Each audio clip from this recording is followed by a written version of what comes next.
বিশ্বের ৩০টি দেশের ৭৫ জন প্রবাসীকে নিয়ে জাতীয় নাগরিক কমিটি গঠন করল ডায়াসপোরা কমিটি।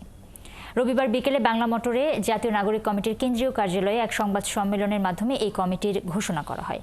এই কমিটি জাতীয় নাগরিক কমিটির সাথে এক হয়ে কাজ করবে। স্বাধীনতার পর থেকে ২৪-এর গণ অভ্যুত্থান পরবর্তী যেসব প্রবাসী বিশ্বের বিভিন্ন দেশে নানা ক্ষেত্রে অসামান্য অবদান রেখেছেন তাদেরকে নিয়েই এই কমিটি। জাতীয় নাগরিক কমিটির মুখ্য সংগঠক সার্জিস আলম জানান, নির্বাচন থেকে শুরু করে দেশের প্রতিটি গুরুত্বপূর্ণ কাজে এই কমিটির সদস্যরাও যেন অবদান রাখতে পারেন, সে কারণেই তাদেরকে মূল্যায়ন করা হয়েছে।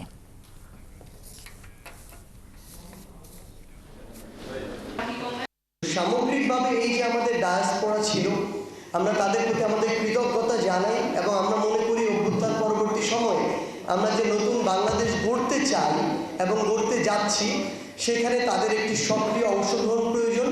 সেই কারণে আমাদের কেন্দ্রীয় কমিটির সাথেই আমাদের এই ডায়াসপোরা উইং, আমরা বিশ্বাস করি আমরা ঐক্যবদ্ধভাবে যদি কাজ করি তাহলে যারা থেকে শুরু করে এহতেশাম ভাই থেকে শুরু করে যারা এখন দেশে ফিরে আসার তাগিদ অনুভব করছেন এবং আমরা যদি এই পরিবেশটা দেই তারা ফিরে আসবেন।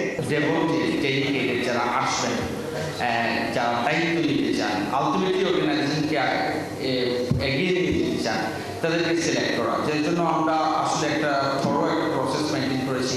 ইনিশিয়ালি আমরা অ্যাপ্লিকেশনস নিয়েছি, পরে আমরা একটা প্যানেলের মাধ্যমে তাদেরকে আমরা একটা ফিল্টারিং করেছি, পরে আলটিমেটলি আমরা একটা শর্ট লিস্ট অ্যাবাউট 75 পিপল, 75 জন মেম্বার, প্রায় 4টা কন্টিনেন্ট এবং 30টা দেশ আমরা কাভার করে নিয়েছি এবং পরবর্তী স্টেজে আমরা প্রত্যেকটা দেশে